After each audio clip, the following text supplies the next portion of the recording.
sometimes it's not about trying to do something that's realistic. Sometimes it's just about, well, playing trains, right? And whether it's prototypical or not doesn't matter. I just want to see things go around in circles. Now, this guy right here has very, very little pulling power. I'm going to give it a shot with 1, 2, 3, 4, 5 cars, and we'll be lucky to get it around the track with just 5. I should probably take that can motored Lionel right there, a little more weight on the bottom track. I just want to give it a shot. If it doesn't work, well then, we'll move it around. But so with this one here, this is the one I installed the light dimmer in, right? It was originally a DC only locomotive. It was the New Englander set. That New Haven caboose actually came with that locomotive, but that tender did not. I stuffed a light dimmer in there. So the way this works is I got to give it some voltage. So I'll give it like, I don't know, 13 volts. And then this here I turn on. You see how that light turned on? And now I start giving it power.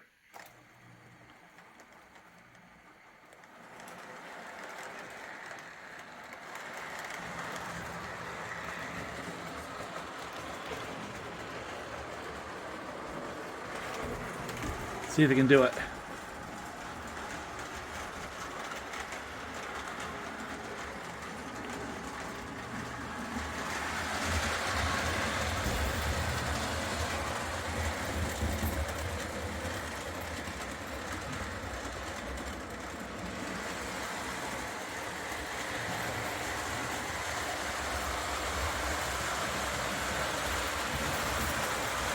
Come on, girl. Oh, yeah.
All right, so let's show the cars. I'll show them one at a time. You know, as we're getting into this, notice it's got the little springs. That's a cool car right there. And who made it? MTH. It's a nice car. And then behind the MTH with the die-cast trucks, springs, somewhat working suspension. You've got post-war Lionel with die-cast everything, but nothing moves. Then back there is my Menards, another Lionel. And on this train right here, got these. Now these are Lionel, and they just have solid trucks. All these box cars do. This one here, Susquehanna.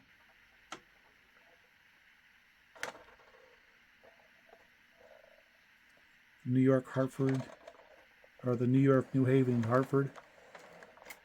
And another one, different color. This one's green, that one's brown, obviously. And that one doesn't have a light in it. That's an NPC era. But these, let's take a look at these. This is at the same level in my mind as the Menards, where you got all plastic coupler, the basic side frames, truck, everything is injected molded plastic. You can see that. But it's got tapered tires.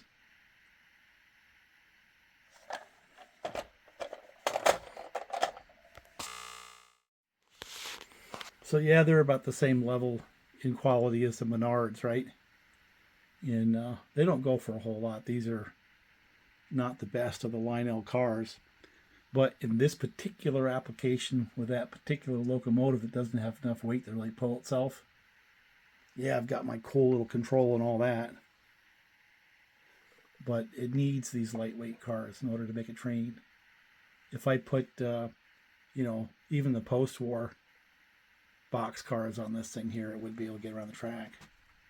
But I like these. So these are like the MTH, but this class of 027 car, where it has decent detail, it has a little detail underneath. You know, everything here is die cast, coupler, everything. You know, they're nice looking, they run good, they have a good quality feel to them. And so for my 027s, it's going to be that plus the Lionels with the same basic configuration, where I put most of my time. And the K-lines. There's a bunch of K-lines out there too. Same basic level of quality. And there's that Atlas or Chinese, not quite sure of the source yet, car that I showed you before that kind of fits in there as well. Although I'm going to stick with these, you know, the brand name. And I know that both MTH and Lionel, they're made in China, so who cares? But they're basically the same level of quality. And I'll stick with the brand names, I think. Unless I learn there's a reason why I should change. Now, I'm always going to keep some of these around for my, you know, Atlantics and stuff like that don't have a whole lot of pulling power, because I can still make a nice looking train. So that's where they live. And of course, these are the zoo, huh?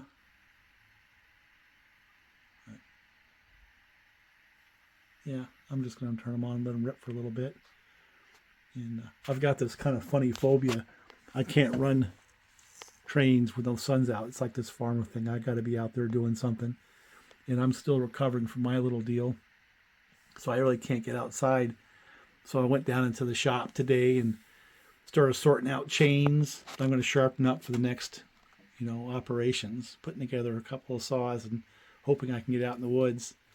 Put a couple of, you know, axe heads. I hung a couple of handles on the axe heads today. And, yeah, so I don't feel like I didn't do anything. Now it's dark, so I can run trains.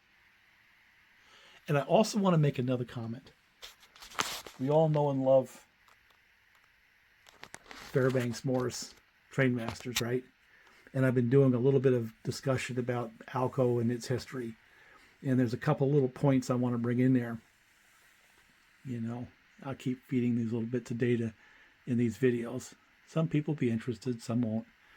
But the road switchers that Alco put together, RS1, 2, and 3, talked about them just a little bit. In RS1 had the 539T made in Auburn, 1,000 horsepower. They were kind of a blocky looking thing.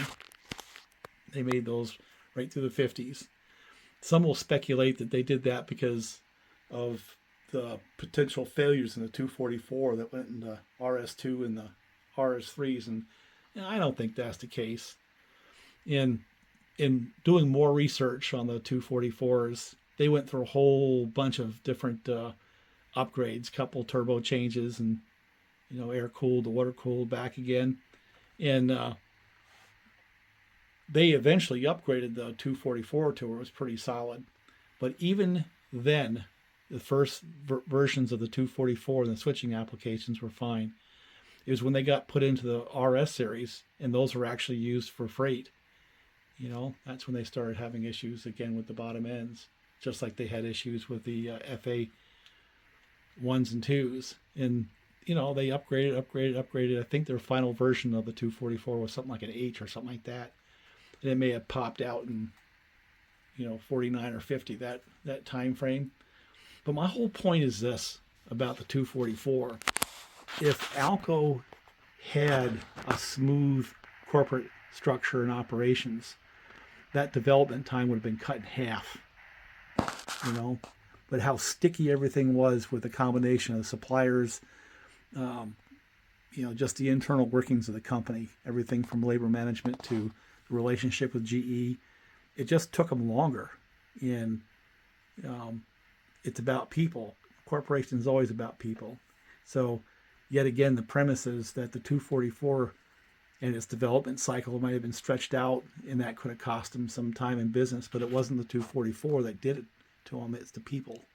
And that's the point. I'm going to hammer that home over time. Saying that it's the 244 is just too simplistic. But anyway, where I wanted to go is both Fairbanks Morse and McIntosh and Seymour, they got their roots and bones building big giant stationary diesels for things like power stations and pumps and stuff like that. And interesting to me is the McIntosh and Seymour, they broke directly into making diesels, that 6-cylinder, 1,000 horsepower, 539 for locomotives. Well, Fairbanks Morse actually got some of their bones doing marine applications, in particular submarines. They had this very, very unique opposed piston two-stroke diesel, where the pistons were basically going apart and back together, making a very large volume displacement as they were spread apart. When they came back together, that made a lot of pressure to push things around. And that opposed piston diesel worked really good for submarines. It made a lot of power in a relatively small package. And while they were floating around the sea, they didn't have the harshness that the railroads have when they're going banging around on the hard tracks. So while they were very reliable in the marine applications, they had problems. And the thing that really got them more than anything else, if you think about it, I should come up with some pictures, but these things were these very tall engines, and they had one bank of pistons below, one above, with two crankshafts. And the crankshafts were bottom and top of the motor, and the pistons, they went together, came apart in the middle of the motor. So anytime they wanted to do a major rebuild, or maybe one hole went down, they had to take off a whole bank, the crankshaft and everything, to get into that darn piston. Whereas something like an EMD, you take a cylinder head and put a power pack in there, which is a sleeve and a piston, it takes a fraction of the time to fix something like the EMD versus the Fairbanks Morse. So even though it was a very sophisticated motor and really cool and all that, but when it came into the railroad service, kind of rough and ready, and kind of shops they had, and the rough and tumble application, they just simply couldn't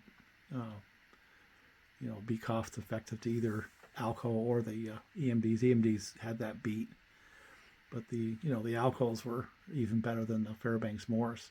But the point I wanted to make there was a pretty good company with a pretty good diesel design for the marine applications, and they made good power. I mean, the Trainmaster was like a 2,400 horsepower 6-axle locomotive back in the, when they first came out. It was one of the first ones of that kind of horsepower. But in certain railroads where they had a different level of say, shop and maintenance, they survived. New Jersey Central, and there was a couple others. But in the rough and tumble typical railroad, especially ones a little bit pressed for cash, they didn't have a chance. They were just too sophisticated, too hard to work on, too expensive.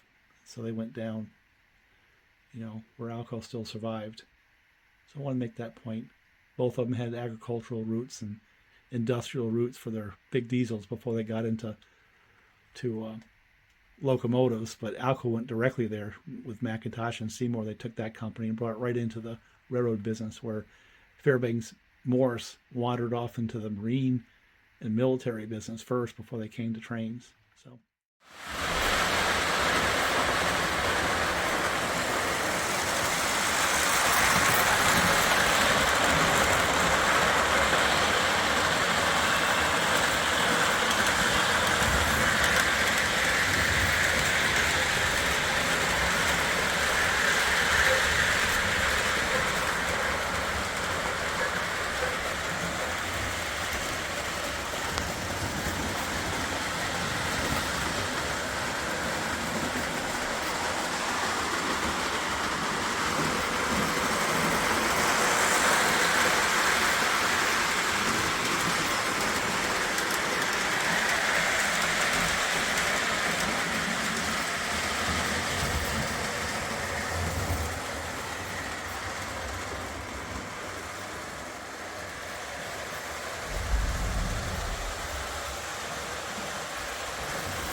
Yep.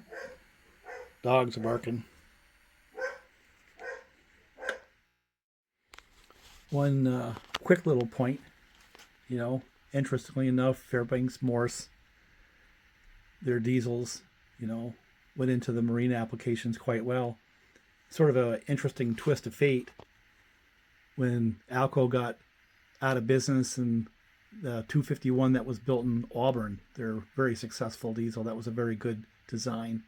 My point, that should have happened by 46 or 47 if they had a real smooth company operation, but it didn't. But it eventually did happen. 52, 53, the Alco 251 ended up in the Century Series, but it also ended up in tugboats and things like that, and they're still out there today. So both Fairbanks and Morse and the remnants of McIntosh and Seymour, both of them ended up in their final days doing marine applications, and I think that's pretty funny.